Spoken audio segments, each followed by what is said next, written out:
Hey everyone, welcome back to the channel. And in today's video, I'm going to be talking about something a little bit more basic than what I'd be ordinarily discussing. So what I want to go through today is sort of the basics of enforcement of judgments.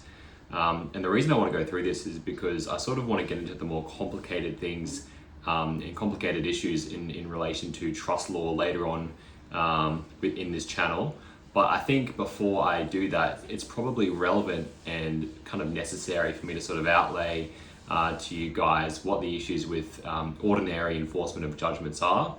Because when we get into trust law and some of the issues involving offshore trusts, all of the ordinary issues that you'd have anyway with just regular plain old enforcement of judgments gets essentially put on steroids. And so I think it's important to understand the usual issues with enforcement, and then later on when we talk about some of the issues with enforcement that are peculiar to trusts and in particular offshore trusts, those that sort of fundamental understanding will sort of help you grasp some of the issues that we'll be discussing. So before I do that, I'll just take you through the sort of life cycle of a case, or it's not really a cycle, it's just a timeline of a case, all right? So you start out by having a business relationship, and by the way, I'm talking about civil litigation here, commercial litigation. So I'm talking about cases where you're doing business with someone and then they breach the contract or something happens and they end up owing you a bunch of money, or these sorts of situations. I mean, it doesn't have to be commercial. It could be bankruptcy. It could be something else. But essentially, we're talking about civil litigation here, okay? So you start out with somebody owing you, let's just say $100,000. Now, usually what happens is you try to settle the dispute outside of court first. So that can be done in a range of different ways, but perhaps the most common way is to send someone a letter of demand. Now, the letter of demand will set out the facts of what's happened, why that person or company or trust or whatever entity it is owes you money, and then it will make a demand for payment. And usually at the end of the letter, it'll say words to the effect of, if you don't pay me my money by this date, I'm going to sue you. Now, some of the cases, they do end up settling in that fashion. Not always on the first letter. Sometimes it takes 2 or 3 letters and a little bit of settlement negotiation, and maybe you settle for $80,000 instead of $100,000 because you've priced in the risk of litigation. But some of the cases do settle at that early stage, and that's great. That's really the ideal situation. That's what you want. Now, if the matter is contended and whoever you're dealing with doesn't want to pay you, then you've generally got to go to the next step. You commence proceedings, get a judgment, and then you've got to enforce the judgment. Now, how can a judgment be enforced? Well, there are multiple ways, but I'll go through some of the main ones that I've done in my experience. So firstly, we have garnishee orders or garnishee orders, depending on how fancy you want to sound when you pronounce it. A garnishee order essentially allows you to do multiple things. For example, you could get a garnishee order for debts. Now, this allows you to send the order to the bank of the judgment debtor, and basically tell the bank that they have to pay you money from that person's bank account in order to satisfy the judgment. You can also get a garnishee order for wages. Now, this allows you to basically require the person's employer to withhold certain amounts from their paycheck and then direct those amounts to you in order to pay the judgment. You can also get something called a writ for the levy of property. Now, what this does is it authorizes the sheriff to go around to the person's property and actually sell their assets, right? So they might have jewelry or cash or gold or whatever it is. Basically, it allows the sheriff to sell those assets in order to try to raise the necessary funds to pay the judgment debt. Now, another method you can use, and it depends on the facts of the situation, you can get a writ for possession of property. Now, this is a lot harder to get because essentially what it does is it allows you to take possession of a person's real property, okay, their house or their apartment or whatever it is. It allows you to enter into possession of their property. Now, in order to do this, generally you need to have in interest in the property, so a charge over the property or a mortgage or something of that nature. So maybe in your agreement with that person, when they signed the agreement, they agreed to charge any personal property, or sorry, any real property that they own, or any real property owned by the company.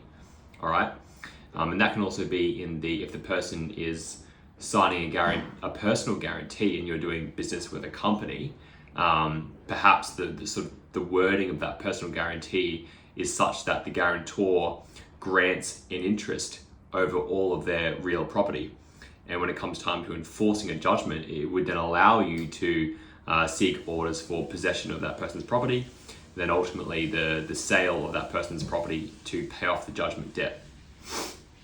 Now, that's a quite a powerful enforcement mechanism, but it's complicated and expensive, and you have to actually plead the case correctly and have the right evidence. And if you don't, then the court's not going to make the order, and you've just wasted a bunch of money on litigation and on lawyers that you're never going to get back.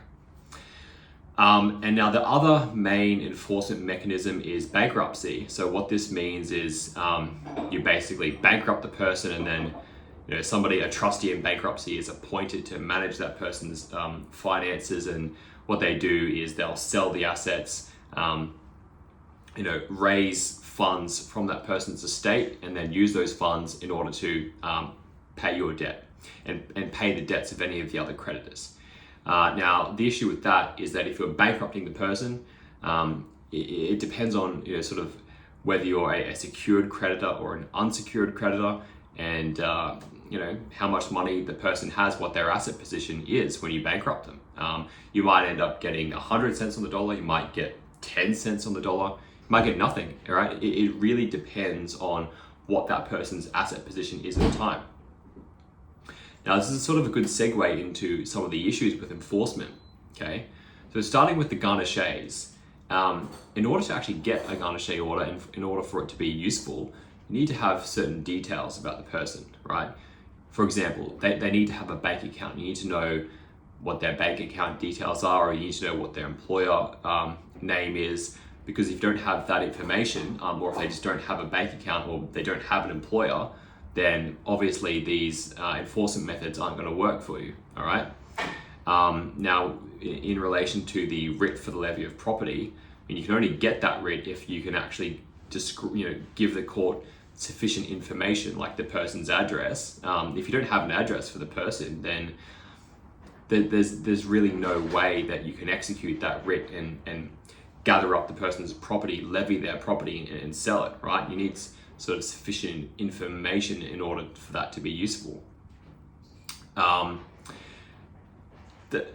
then in relation to trying to seek orders for possession of the person's property and ultimately the sale of the property, the two main issues with that are, firstly, that you might not know where the person's property is, and you can do certain searches to try to find it, like you can do a national property ownership search, but the person might not have property in their name, they might not own property at all, and even in the best case, even if they do own property, your contract might not have had a charging clause in it.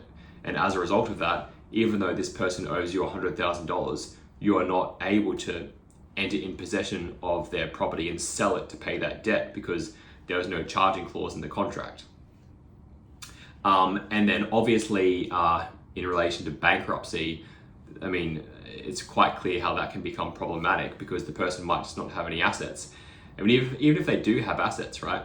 They could sell the assets, they could, move overseas, leave the country, they could go to somewhere like Saudi Arabia or wherever, China, somewhere that doesn't have an extradition treaty with the country in which you have commenced proceedings, all right? And so there are all of these issues, and I know that in relation to bankruptcy, if the person sells their assets and transfers them with the intention of defeating creditors, there are certain legislative provisions which allow those transactions to be clawed back, but that's just the legal position, okay? That doesn't practically enable you to get access to the money or the property and transfer it back. Like if someone who's been made bankrupt one day before their bankruptcy sells all their property, transfers it to an account in Saudi Arabia, and then leaves the country, whilst you might have a strong position at law to claw back those transactions, in practice, the reality of actually obtaining those funds and somehow getting the person back into the jurisdiction and getting the money back and getting the property back, it can be practically impossible, okay? So when I talk about barriers to enforcement, these are some of the issues that I'm talking about. Now, in the next videos, what I want to get into is the particular sort of issues with enforcing judgments against, firstly, trusts, and secondly, offshore trusts. And say thirdly, the hardest category is an offshore discretionary trust, okay? Because you've got all of those ordinary issues with enforcement, then on top of that, you're trying to basically get money out of a trust. So, this money or the property doesn't actually belong to the person you've got a judgment against. It's been disposed of and it's been transferred into a trust for the benefit of beneficiaries, right? If it's an offshore trust, you're dealing with a different jurisdiction, and usually these offshore jurisdictions absolutely do not want to have anything to do with foreign judgments, okay?